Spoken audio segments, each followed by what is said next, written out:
Je pensais vraiment faire une série de prédications sur ce que je pourrais appeler les fondements. Les fondements de la parole de Dieu, les fondements, ce qui vraiment est important pour chaque enfant de Dieu. Et puis spécifiquement pour ce jour, je pensais parler effectivement de mon identité en Christ.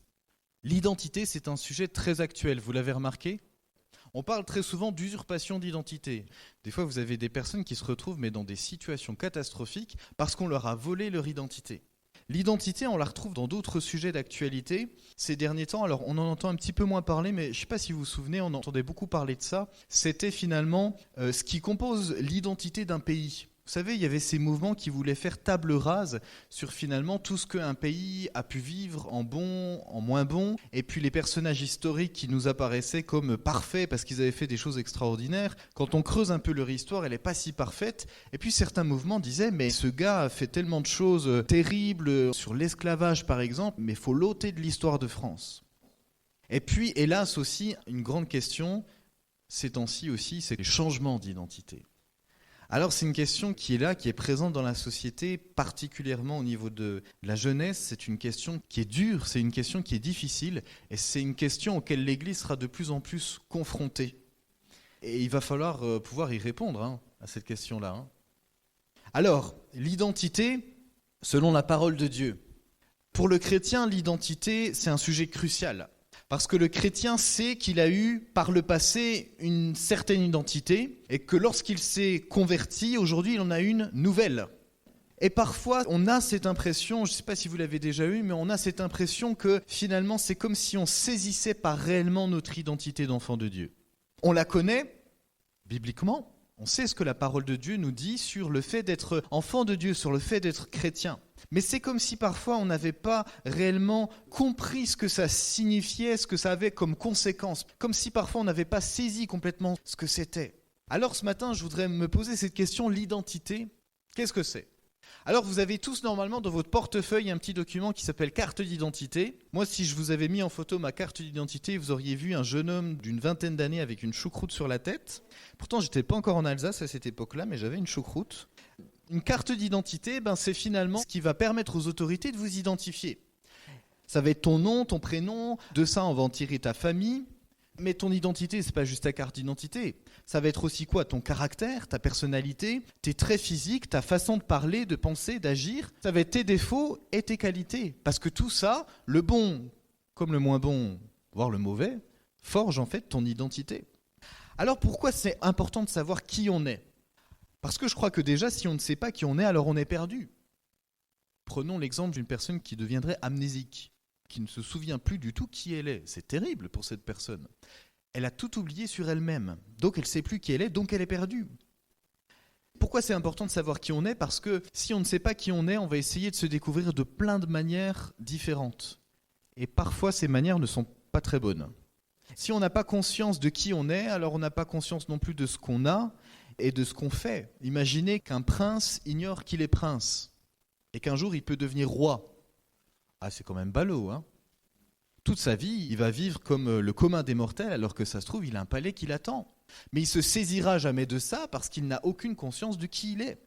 Dans Genèse chapitre 25, verset 27, il est question de l'histoire de Ésaü et de Jacob. Et on nous dit dans ce passage, ses enfants grandirent, donc Ésaü et Jacob. Ésaü devint un habile chasseur, un homme de la campagne, alors que Jacob était un homme tranquille qui restait sous les tentes. Isaac aimait Ésaü parce qu'il lui amenait du gibier. Et Rebecca aimait Jacob. Alors si on s'arrête juste là, en fait quand on réfléchit un petit peu, on se dit qu'il y a tous les éléments pour que Jacob il ait un problème dans son identité. Vous n'êtes pas d'accord ? Parce qu'il est quand même dit que Ésaü, c'est l'habile chasseur, l'homme de la campagne, l'homme de la forêt, le vrai homme viril, hein ? Comme la société peut parfois décrire ce qu'est un homme. Et on nous dit que Jacob, c'était l'homme qui était plutôt tranquille, qui restait sous les tentes. Et on nous disait aussi que Isaac aimait Ésaü. Donc le père, quelque part, préférait un de ses fils.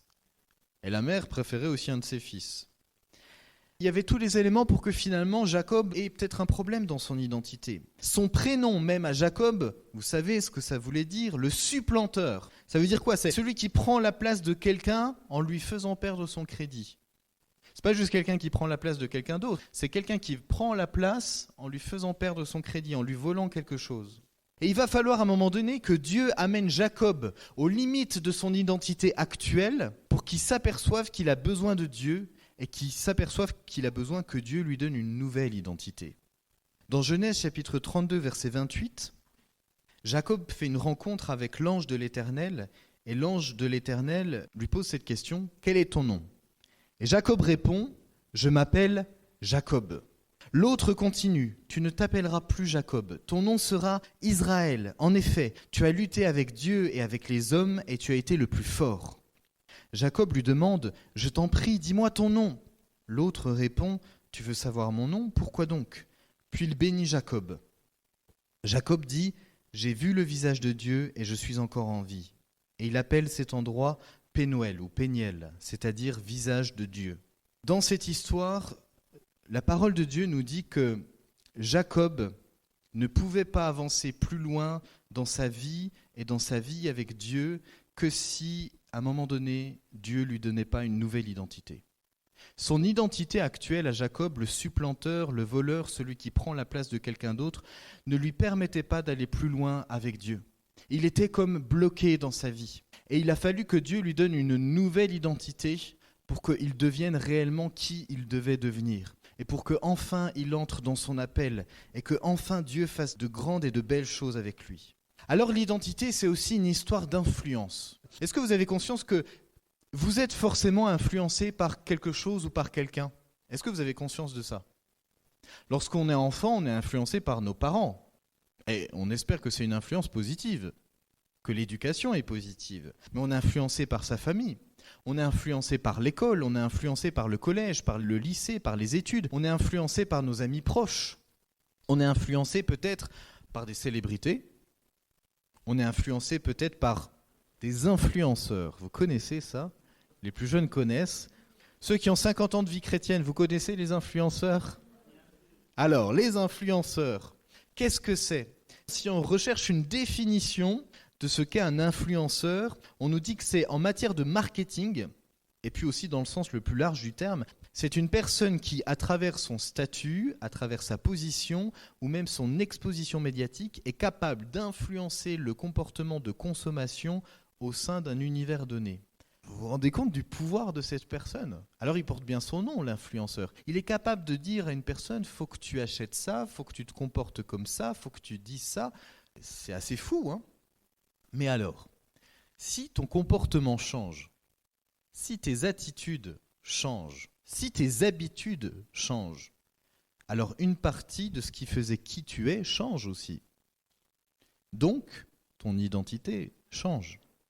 Alors la question que je me suis posée à ce stade-là, je me suis dit, mais mince, l'identité c'est si fragile que ça, pour qu'elle puisse être changée si facilement, pour qu'elle puisse être influencée si facilement. Est-ce que c'est si fragile que ça? Alors qu'est-ce que la parole de Dieu dit là-dessus? La parole de Dieu, elle est claire. Genèse 1. L'homme, c'est la création de Dieu. C'est la touche finale de Dieu. L'homme est créé à l'image de Dieu. C'est magnifique, non? Étape 2, Genèse chapitre 3. L'homme et la femme chutent. Ils se laissent tenter par le serpent, ils pêchent, et ils deviennent pécheurs. C'est-à-dire qu'ils sont pécheurs, c'est être séparés de Dieu. Il y a quelque chose qui m'empêche de rentrer dans la présence de Dieu, d'être en communion avec Dieu. C'est le péché qui est en moi, c'est le fait que je suis pécheur. On continue, Romains chapitre 3, versets 9 à 18. « Aucun homme n'est juste, aucun ne cherche Dieu, tous se sont égarés. » Romains chapitre 3, verset 23. « Car tous ont péché et sont privés de la gloire de Dieu. » Voilà le constat, voilà qui est l'homme, voilà quelle est son identité. L'homme est pécheur. C'est qui il est, c'est sa nature propre, et toutes les identités humaines, tous les traits de caractère, toutes les personnalités, tout ce que nous pouvons faire, viennent de cette source-là. Le fait que dans notre identité profonde, nous sommes pécheurs. Bon dimanche. Non. Ah ben non, parce que si je reste là, c'est catastrophique, on est d'accord? Allez, maintenant la bonne nouvelle. Romains chapitre 3, verset 23. « Oui, tous ont péché et sont privés de la présence glorieuse de Dieu. Mais, Ah, vous aimez les mets de Dieu? Ah, il y en a qui font mal, hein. Il y a des mets, ils font mal, mais pour du bien après. Mais là, il fait beaucoup du bien, ce mets-là. Mais Dieu, dans sa bonté, les rend justes à ses yeux, gratuitement, par Jésus-Christ, qui les délivre du péché. Dieu l'a offert comme un sacrifice, il est question de Jésus. Dieu l'a offert comme un sacrifice, afin que, par sa mort, le Christ obtienne le pardon des péchés en faveur de ceux qui croient en lui. Amen. 2 Corinthiens 5, 17. Si quelqu'un est en Christ, il est une nouvelle créature. Les choses anciennes sont passées. Voici, toutes choses sont devenues. Amen. Alors, qu'est-ce que ça veut dire être en Christ? Parce que si quelqu'un est en Christ, là j'ai une condition. Donc cette condition-là, il faut que je la comprenne. Qu'est-ce que ça veut dire être en Christ? Ça veut dire l'avoir reconnu comme sauveur. Et ça veut dire le reconnaître comme Seigneur. Et ça veut dire marcher avec lui, grandir avec lui, persévérer. Et alors on devient une nouvelle créature. Je vous avais déjà parlé de ce terme-là, nouveau. Je vous avais dit que ça venait du grec kainos. Kainos, ce mot grec-là, ça ne veut pas juste dire nouveau comme on l'entend facilement. C'est comme si tout d'un coup, devant vos yeux, je crée un objet, quelque chose qui ne correspond à rien de connu, avec une matière que vous ne connaissez pas. Enfin, ça serait quelque chose de complètement étonnant. Vous n'arriveriez même pas à dire qu'est-ce que c'est, tellement que c'est nouveau. Il n'y a aucune référence dans votre tête. Vous seriez tellement étonné, vous n'arriveriez même pas à dire mais ça ressemble à ça. Non, parce que c'est complètement nouveau. Donc ça veut dire que la nouvelle créature que nous sommes, c'est ça. C'est cette nouveauté-là. C'est quelque chose qui ne ressemble à rien de ce qui est connu sur cette terre. C'est fou, hein ? Alors qu'est-ce qui s'est passé? Galates chapitre 4, versets 4 à 7. Mais quand le moment décidé par Dieu est arrivé, Dieu a envoyé son Fils. Il est né d'une femme et il a vécu sous la loi de Moïse. Il est venu pour rendre la liberté à ceux qui vivent sous la loi et pour faire de nous des enfants de Dieu. Oui, vous êtes vraiment ses enfants. La preuve, c'est que Dieu a envoyé dans nos cœurs l'esprit de son Fils. Le Saint-Esprit, l'esprit qui nous fait dire « Abba, Père ». Donc, tu n'es plus esclave. Ça, c'était ton ancienne identité. Tu n'es plus esclave, mais tu es enfant de Dieu. Et comme tu es son enfant, Dieu te donnera l'héritage qu'il garde pour ses enfants. Les amis, il y a quand même une excellente nouvelle. C'est que quelqu'un est mort pour vous pour que vous ayez un héritage extraordinaire. Et hélas, parfois, on ne se saisit pas de cet héritage-là. C'est comme si vous aviez quelqu'un dans votre famille qui avait des biens incroyables et une fortune incroyable, et puis vous êtes la personne qui doit hériter de ces biens-là. Et puis vous ne faites aucune formalité. Et puis vous êtes peut-être même dans le besoin, et vous êtes héritier de tout ça, mais vous ne faites aucune formalité, vous en saisissez pas. Si vous me dites ça, je vous dirais, il y a un problème. Qu'est-ce que tu fais? Mais des fois, j'ai peur que spirituellement, on agisse aussi comme ça. Vous n'êtes pas d'accord? Alors, une fois qu'on a cette nouvelle identité, cette identité d'enfant de Dieu, tous les enfants de Dieu ont cette même identité, nous sommes tous enfants de Dieu. Alors, est-ce à dire que nous sommes des clones? Non, ça serait bizarre. Est-ce que ça veut dire que nous avons tous les mêmes traits de caractère, la même personnalité, la même façon de réagir, les mêmes projets, les mêmes envies? Non, on n'est pas des clones. Par contre, même si on a tous nos particularités, certaines de nos particularités vont être transformées par le Saint-Esprit. Parce que certaines de nos particularités, dans nos traits de caractère, dans notre personnalité, dans nos habitudes, ne correspondent pas à notre nouvelle identité. Et il faut qu'elles soient transformées par le Saint-Esprit. Si on prend l'exemple de Paul, dans la Bible, l'apôtre Paul, qui avait ce zèle. Mais quel zèle? Persécuter les chrétiens. Mais il était zélé. C'était son caractère, c'était sa personnalité. Paul était zélé. Zélé pour ce qu'il croyait être juste, pour ce qu'il croyait être bon. Ce zèle-là, ce trait de caractère-là, quand vous lisez les épîtres de Paul, il est toujours aussi zélé. Mais le fond de son zèle a changé, et c'est Christ qui l'a changé. Si par exemple vous me dites que vous avez un caractère colérique, je ne suis pas persuadé qu'un caractère colérique rend gloire à Dieu. La parole de Dieu nous dit qu'on peut être en colère, on peut se mettre en colère, mais qu'il ne faut pas pécher. Alors un caractère colérique, il a plutôt tendance à pécher. Donc il va falloir que ce caractère colérique soit transformé et soit modelé à l'image de Dieu. Alors, la question que je vais vous poser maintenant, c'est est-ce que tu penses que tu as un trouble de l'identité? Un trouble de l'identité, qu'est-ce que c'est ? C'est lorsqu'il y a un décalage entre ce que je fais et qui je suis ou qui je devrais être. Si tu as un trouble de ton identité en Christ, c'est qu'à un moment donné, tu sais qu'il y a des choses que tu fais, il y a des choses que tu penses, il y a des choses dans tes raisonnements, dans tes habitudes qui ne correspondent pas à ta nouvelle identité. Il y a un problème, tu sens bien qu'il y a un décalage. Moi, c'est ce que j'ai appelé un trouble de l'identité. Parce qu'on entend beaucoup parler de troubles de l'identité dans le monde. Je crois qu'on vit parfois des troubles de l'identité spirituelle. On n'agit pas comme on devrait, on ne pense pas comme on devrait, on ne raisonne pas comme on devrait. Alors j'aimerais ce matin te partager 4 clés. 4 clés pour devenir qui tu dois être. Si tu vois qu'effectivement il y a un décalage entre ce que tu fais, ce que tu dis, ce que tu vis et ton identité en Christ. Première chose, sois authentique avec Dieu. Il n'y a pas de place pour les faux semblants avec Dieu. Le psaume 139 nous rappelle « Tu me sondes et tu me connais. Tu sais quand je m'assieds, quand je me lève. » Je ne vais pas tout le citer, mais la conclusion de ce psaume, c'est que Dieu connaît tout de toi. Et il connaît les profondeurs de ton cœur, les profondeurs de tes pensées. Alors sois authentique avec lui. Ce n'est pas la peine d'essayer de cacher des choses. Il sait tout. Sois authentique. La deuxième clé, c'est sois dans une démarche de croissance. Si tu vois qu'il y a un décalage, tu as 2 choix. Soit tu constates ce décalage, puis tu restes comme ça, les bras croisés, soit tu décides de grandir avec Dieu et d'être dans cette démarche de croissance. Et la question qui se pose, c'est quel est ton état d'esprit ? Est-ce que tu veux grandir avec Dieu ou pas ? Est-ce que tu veux grandir avec Dieu ou est-ce que tu es en rébellion contre Dieu ?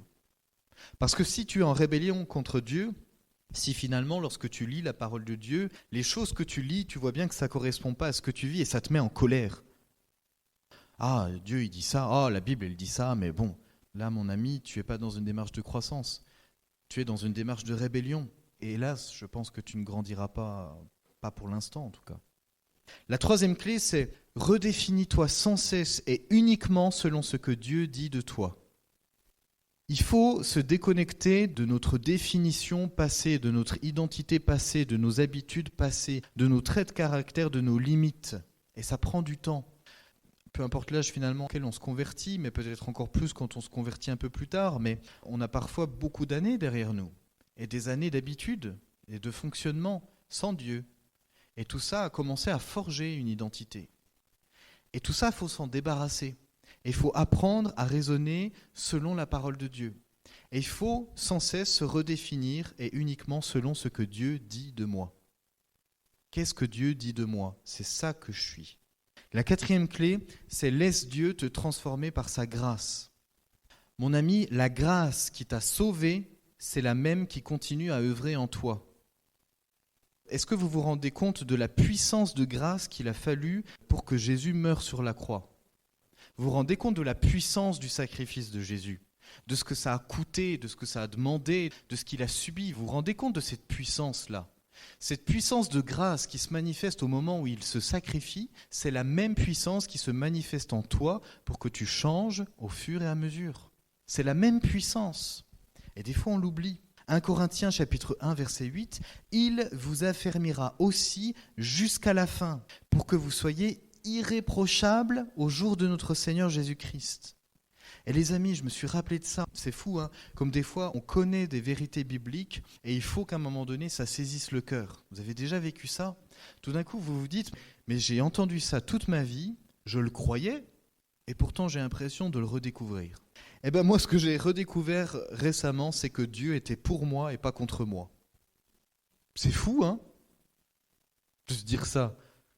Mais j'ai redécouvert récemment que Dieu était pour moi et pas contre moi. C'est-à-dire que s'il m'arrive d'une quelconque manière que ce soit de chuter, de tomber, il n'est pas là en train de me dire « je t'avais prévenu, je te l'avais dit, je t'avais pas dit ».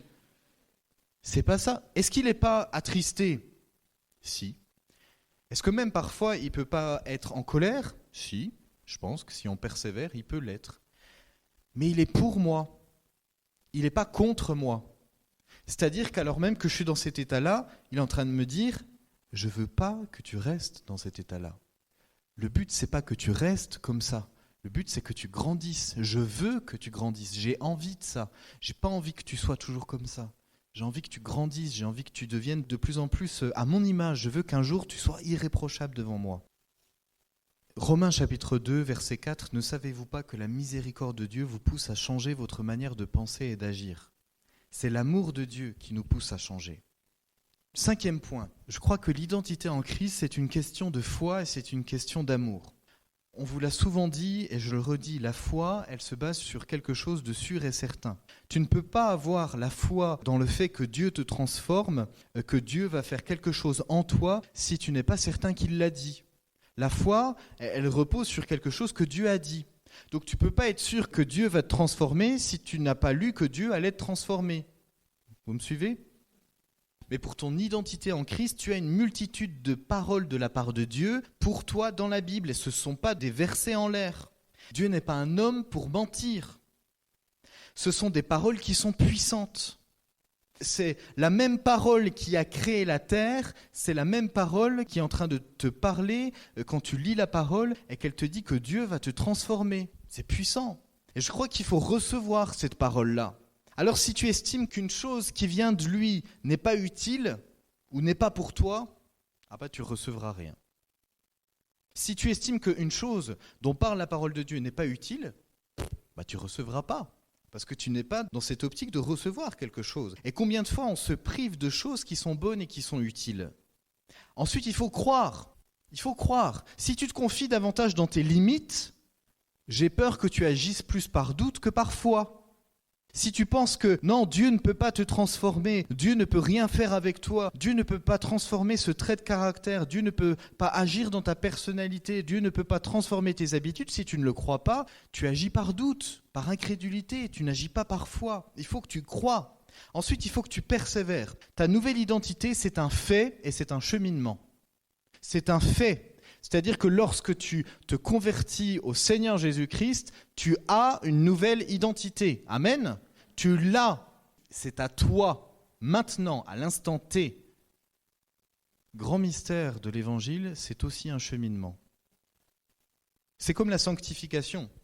Vous avez des versets qui disent « Tu es sanctifié »,« Tu es saint ». Et pourtant, vous avez d'autres versets qui nous parlent de la sanctification comme d'un cheminement. Faire mourir la chair. Donc c'est aussi un fait, mais c'est un cheminement. C'est pour ça qu'il faut persévérer. Et ensuite, il faut obéir et ne pas tordre la parole de Dieu. L'identité en Christ, c'est une question d'amour.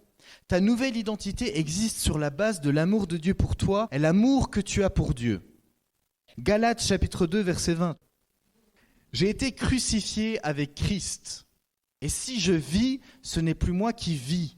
C'est Christ qui vit en moi. Et si je vis maintenant dans la chair, je vis dans la foi au Fils de Dieu qui m'a aimé et qui s'est livré lui-même pour moi. » Il y a des vérités extraordinaires dans ce verset-là. Tu es enfant de Dieu. Et la logique, c'est qu'un enfant aime son père. La logique, ça devrait être ça, c'est qu'un enfant aime son père. Et c'est par amour pour Dieu et c'est dans l'amour de Dieu que tu pourras te saisir de ta nouvelle identité. Dernier point. L'identité en Christ, c'est une question de puissance. C'est une question de puissance. Parce que cette nouvelle identité te permet d'entrer dans le royaume de Dieu. Il faut de la puissance pour entrer dans le royaume de Dieu.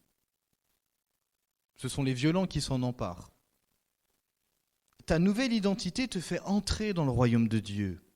Et il faut ensuite que tu la saisisses par la foi et que tu vives conformément à elle, à ce qu'elle te dit. Tu agiras comme un enfant de Dieu dans la mesure où tu te perçois comme un enfant de Dieu. Tu agis comme un fils et comme une fille de Dieu dans la mesure où tu te perçois comme tel. Et vivre selon cette nouvelle identité, ça va te donner une puissance. Parce que si tu agis comme un enfant de Dieu, ça veut dire que tu as compris ce qu'est un enfant de Dieu, ça veut dire que tu connais ton héritage. Tu connais ton héritage et tu vas te saisir de tous les droits que tu as, de tous les privilèges que tu as et de la responsabilité que ça implique. Mais l'identité, c'est aussi une confrontation de puissance. Parce que l'identité, c'est le cœur de cible de Satan.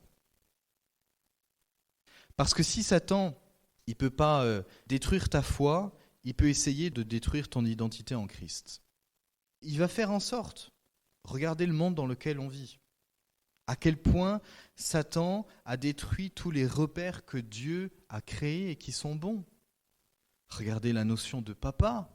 de père, regardez la notion de mère, regardez la notion de homme, de femme. Ces notions sont déterminantes dans la parole de Dieu. Et Satan détruit ça dans le monde dans lequel nous vivons. Pour les chrétiens, le but de Satan, c'est qu'un chrétien ne se saisisse jamais pleinement de son identité d'enfant de Dieu. Son but, c'est qu'il vive son identité à moitié. Parce qu'il sait que si un chrétien vit son identité à moitié, ce chrétien n'aura que peu de puissance. Donc tout est plus simple pour lui. Il rêve d'une église qui n'a que peu de puissance. Il rêve que tu aies peu de puissance, que tu te dises « Ah ben non, je ne peux pas, Seigneur, je ne peux pas prier pour des malades.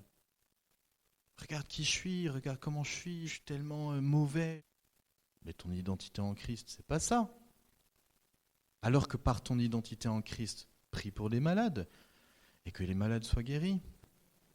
Ton identité en Christ est déterminante et c'est le cœur de cible de Satan. Alors c'est pour ça que c'est important de s'y pencher. C'est pour ça que c'est important de creuser ton identité en Christ, de la saisir pleinement. Et je crois que si ceux qui ont 50 ans de vie chrétienne derrière eux nous ont avoué tout à l'heure que bah oui, c'était aussi encore un défi pour eux, je pense qu'effectivement c'est sans cesse un défi, mais je pense que chaque jour un peu plus, on peut s'en saisir toujours un peu plus. Amen. Seigneur Jésus, on vient devant toi et on veut reconnaître déjà nos manquements. On veut reconnaître que sur ce sujet-là, tellement de fois, on agit comme si on ne connaissait pas notre identité en toi. Comme si on était orphelin, comme si nous n'avions rien en nous, alors que tu nous as donné ton Saint-Esprit qui atteste en nous que nous sommes tes enfants. Seigneur Jésus, nous venons devant toi et nous te demandons, augmente notre foi. Augmente notre foi pour qu'on se saisisse pleinement de notre identité en toi. Aide-nous à comprendre qui nous sommes chacun en toi. Seigneur, tu connais le cœur de chacun. Tu sais où nous en sommes chacun. Et tu sais là où on a plus de défis, là où c'est plus difficile. C'est peut-être un trait de caractère, c'est peut-être une habitude, c'est peut-être un comportement, c'est peut-être une attitude, une façon de parler, de penser, peu importe. Jésus, nous savons que la grâce qui nous a sauvés est la même grâce qui agit maintenant. Et nous savons qu'il y a de la puissance là-dedans. Nous savons qu'il y a de la puissance dans ta grâce. Et Jésus, nous nous attendons à toi. Nous voulons être transformés par toi. Et nous voulons être irréprochables devant toi. En ce sens que nous sommes tes enfants, que nous avons compris qui nous sommes et que nous agissons comme tels. Seigneur Jésus, c'est vraiment notre prière.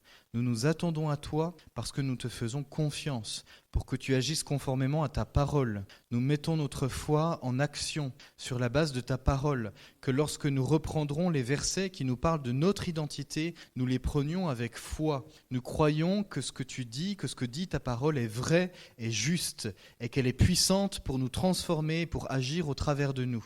Merci Jésus pour ta parole, merci pour ta présence. Amen.